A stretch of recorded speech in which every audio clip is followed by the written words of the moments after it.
మహేందర్ రెడ్డిని TGPSC chairman చేసి పరీక్షలు నిర్వహించి రకరకాల పేపర్ లీకులు కూడా జరిగినాయి. దాంట్లో నో డౌట్ ఒకే సెంటర్లో రావడం, ఆ కోర్టు చెప్పింది కదా అని అంటే కరెక్ట్గా 2-3 రోజుల కింద, ఈ తీర్పు కంటే 2-3 రోజుల కింద ముఖ్యమంత్రి రేవంత్ రెడ్డి చీఫ్ జస్టిస్ గారిని కలిసిన తర్వాత 2-3 రోజుల తర్వాత రిజల్ట్ వచ్చింది.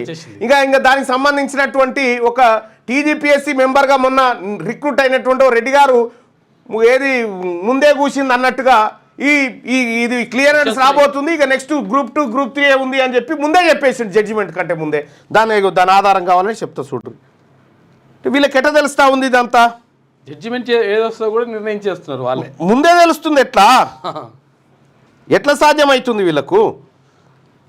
10 నిమిషాలలో కథం చేసిరు. అది నిన్న వాదనలు కూడా 10 నిమిషాలలో కథం, ఇది క్లోజ్ అయ్యి. పాపం ఇప్పుడు ఆయన సింగిల్ జడ్జి చెప్పింది తప్ప. ఇగోయినా ఎల్ వెంకట్రామరెడ్డి చెప్తా ఉండు, TGPSC speed up group 2 and group 3 recruitment process, waiting for high court division bench order on group 1 exam 2 release final list of selected candidates for group 1 and group 2. TGPSC today release notification for ఇగో చూసిరా ఎప్పుడు September 21 తారీఖు రోజే, September 21 తారీఖు రోజే TGPSC today released notification for group 2 certificate verification for existing.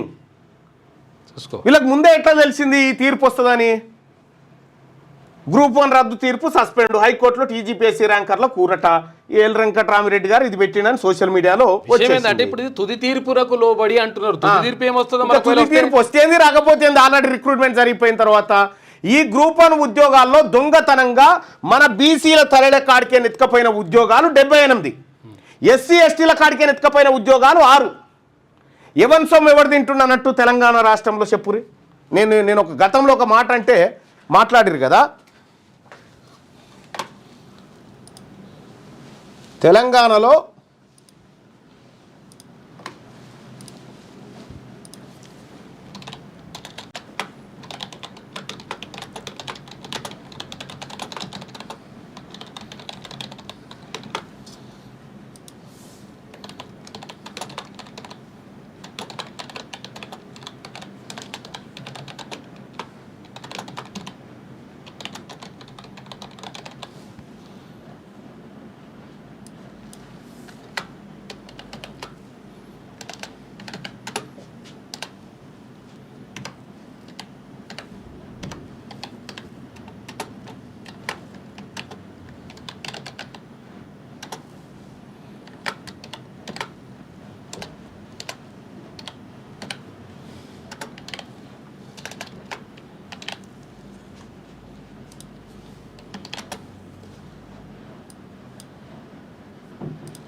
Right,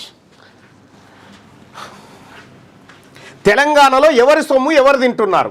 BC plus SC plus ఎస్టీల సొమ్ము ఓసీలు తింటున్నారు అనుకునే వాళ్ళు ఇక్కడ. మన సొమ్ము బీసీ ఎస్సీ ఎస్టీల సొమ్ము ఓసీలు తింటున్నారు అనుకునే వాళ్ళు ఇక్కడ. ఓసీల సొమ్ము బీసీ ఎస్సీ ఎస్టీలు తింటున్న వాళ్ళనే ఇక్కడ. మీ అభిప్రాయాన్ని తెలియజేయండి. ఇక ఎవరి సొమ్ము ఎవరు తింటుండో ఇంకేమంటారు? బీసీ ఎస్సీ ఎస్టీలకు బతుకులేదు అంటారు. మన సొమ్ము తినుకుంటా మన తలలో బువ్వ గుంజుకొని తినుకుంటా మన మీద పెత్తనం వీళ్ళది. వీళ్ళు ఎందుకు అధికారాన్ని వదిలిపెట్టరు? ఇగో ఇది దొబ్బుక తింటాను అన్నట్టు, ఇది మన మందిది మనది గుంజుక తింటాను అన్నట్టు వీళ్ళు అధికారం కాడ కూర్చుంది.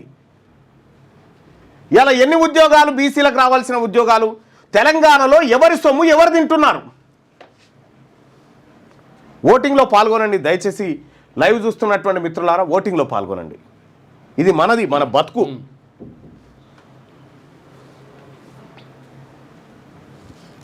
జనరల్ కేటగిరీ అంటే ఓన్లీ ఓసీ కాదు కదట అయ్యా బాసు, ఆల్రెడీ డివిజన్ చేయంగా వచ్చిందా లెక్క.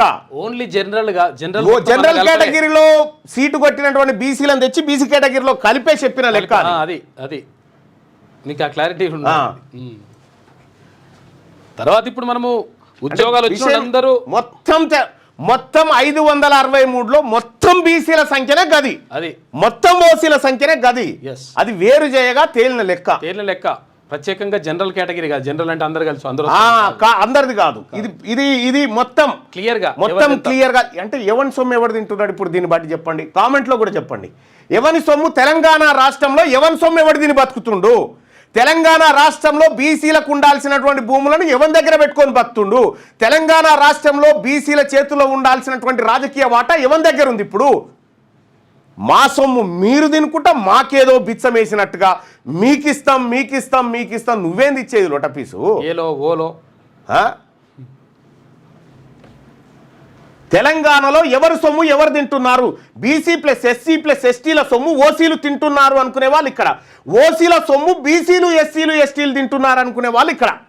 మీ అభిప్రాయాన్ని తెలియజేయండి. ఇంత దుర్మార్గంగా ఉద్యోగాలు పోతాం. పైననేమో రాహుల్ గాంధీ గారు జిస్నే ఇట్నేదారి ఉస్తే బాగేదారి అని చెప్పి ఆయన డైలాగులు చెప్పిండా? ఎవరెంతరో వాళ్ళకి అంత బాగేదారి దొక్కాలని చెప్పిండు. మరి మా బీసీల బాగేదారి ఎవడెత్తుకపోయింది ఇడికేని? देश का एक्सरे कर देंगे, दूध का दूध पानी का पानी हो जाएगा. भारत देशों का x ray In the original video, Rahul Gandhi says after socio-economic survey, people belongs to OBC, SC, ST, EWS and minority will find out their fair share. Fair share. వాళ్ళెంతో వాళ్ళకు అంత వాటా దక్కాలనేటువంటి ఫేర్ షేర్ చెప్పిండు ఉత్తమ్ కుమార్ రెడ్డి గారు. ట్రాన్స్లేట్ చేసిరు దీన్ని. ఈ ముక్కలే దొరికినాయి, original వీడియోలు అన్నీ డిలీట్ అయిపోయినాయి. సరే తర్వాత మాట్లాడుకుందాం. ఇక్కడ మరి ఈ రకంగా ఫేర్ షేర్ దక్కాలంటే మా బీసీలకు దక్కాల్సినటువంటి ఉద్యోగాలు 317, దక్కిన ఉద్యోగాలు 239, ఓసీలకు దక్కాల్సిన 89 అయితే 172 దక్కినాయి. ఇది ఫేర్ షేరే అంటారా? ఇది ఫేర్ షేరేనా? ఇక్కడ ఒక్క గ్రూప్ 1లోనే ఇంత మోసం జరిగింది బీసీలదే. ఎస్సీ ఎస్టీలు కేవలం 3 కానీ బీసీలు 78 సీట్లు కోల్పోయారు. ఒక రకంగా 78 ఉద్యోగాలు. ఎస్సీ ఎస్టీలు కూడా నష్టపోతారు పాపం. ఇగో తెలంగాణలో ఎవరి సొమ్ము ఎవరు తింటున్నారంటే బీసీ ఎస్సీ ఎస్టీల సొమ్ము ఓసీలు తింటున్నారని 92% మంది అభిప్రాయం. ఇది ఇగో ఇది పోవాలి, ఈ దోపిడి పోవాలి, ఈ ఉద్యోగాలలో దోపిడి పోవాలి, ఈ రైతు భరోసా నిధుల్లో దోపిడి పోవాలి, ఈ రాజ్యంలో పదవుల్లో దోపిడి విషయంలో ఏదైతే ఈ జరుగుతూ ఉందో దోపిడి అది పోవాలి. ఇవన్నీ పోవాలంటేనే ఈ అగ్రవర్ణ పార్టీలు ఈ దోపిడిని ఆపవు. కాబట్టి తెలంగాణ రాష్ట్రంలో బీసీలకు దక్కాలే వాటా అంటే ఖచ్చితంగా బీసీల రాజకీయ పార్టీ తెలంగాణ రాజ్యాధికార పార్టీతోనే సాధ్యం. ఈ లెక్కలు అన్న ఓసీ జనాభా 8% ఉంటే నువ్వు 15 అంటావు ఏంటి అన్న? రాంగ్ చెప్తున్నావు. నేను వాళ్ళ లెక్కలే చెప్తా ఉన్నా, ఇంకా 8% కూడా కాదు. ఈ 8% అయితే వాళ్ళకి ఎంత వస్తుంది? 8, 5, 45 వస్తాయి వాళ్ళకి. అంతే 50 లోపే ఉద్యోగాలు రావాలి వాళ్ళకు. కానీ వాళ్ళ లెక్కలే, వాళ్ళ దొంగ లెక్కలే చెప్తా ఉన్నా. అది 15%గా మీరు భావించొద్దు, 8% లెక్కలు వేసుకొని చేసుకోరు. ఇది కరెక్టే. నువ్వు చెప్పేది 100% డాన్సర్ అంజీ, నువ్వు చెప్పింది 100% కరెక్ట్. నేను మొదటి నుంచి చెప్తుంది అదే. మన లెక్క ప్రకారం వాళ్ళు 7.8% ఉంటారు. కానీ బీసీలలో ఉన్న జనాభాను తీసుకొచ్చి ఓసీలలో చూపెట్టుకొని 15గా మార్చుకున్నారు. ఎందుకంటే ఈడబ్ల్యూఎస్ కోటాను రక్షించుకోవడానికి. 7.8% ఉన్నటువంటి ఓసీలకు 10% ఎట్లా ఇస్తారు అడుగుతారు కదా అని క్వశ్చన్ చేస్తారు కదా. అది ఎవడు క్వశ్చన్ చేయకుండా జానారెడ్డి అనేటువంటి దుర్మార్గుడు, నరరూప బీసీల రాక్షసుడు, బీసీల పట్ల రాక్షసుడు అయినటువంటి జానారెడ్డి ఆడినటువంటి డ్రామా ఇదంతా. ఇక్కడ రాజకీయంగా ఆర్థికంగా భూముల పరంగా ఓసీలు 90% ఉన్నారు. ఇవి లేని వారు 10% ఈడబ్ల్యూఎస్ కింద రిజర్వేషన్ పొందుతున్నారు. వాళ్ళు 100% సేఫ్గా ఉన్నారు. మహేష్ కుమార్ నల్గొండ ఎస్ మహేష్ జరిగింది ఇదే. బీసీ ఎస్సీ ఎస్టీల సొమ్ము ఓసీలు తింటున్నారు. వీళ్ళు మనకు పెడుతున్నట్టుగా బిల్డప్ ఇస్తారన్నట్టుగా రోజు మా సొమ్ము వీడు తింటున్నట్టుగా, వీని కోటరే వీడు పోయి తాగుతున్నట్టుగా కాదు. మన సొమ్ము పందికొక్కుల్లా మెక్కుతున్నది ఎవరో మనకు అర్థమైపోయింది. ఈ లెక్కలు పక్కా లెక్కలు. ఇవి ప్రభుత్వం లెక్కలే, ఇంకో కొత్తగా తీన్మార్మలన్న బుట్టిస్తున్న లెక్కలు కాదు. ఈ లెక్కలన్నీ అవే. అందుకోసమే చెత్త కొడుకులు రాష్ట్రం నాశనం చేస్తున్నారు, పురుగులు బట్టి పోతారు, భూమికి భారం కొడుకులు అని చెప్పి బిచ్చగాళ్ళ కంటే హీనంగా ఉన్నారు ఓసీలు అని చెప్పి ఇగో ఇది వాళ్ళ కథ, వాళ్ళ దుర్మార్గం, ఇది వాళ్ళ దుర్మార్గం. అందుకోసమే రాజకీయ పార్టీ బీసీలకు అవసరం వచ్చింది. ఒక్కసారి బీసీ ప్రభుత్వం వస్తే ఈ దొంగల ఆట మొత్తం కట్ చేయొచ్చు, ఈ దొంగల ఆట మొత్తం కట్ చేయొచ్చు. మీ వ్యాపారం అభివృద్ధి కావాలని కోరుకుంటున్నారా? అయితే వెంటనే క్యూనస్ ని సంప్రదించండి.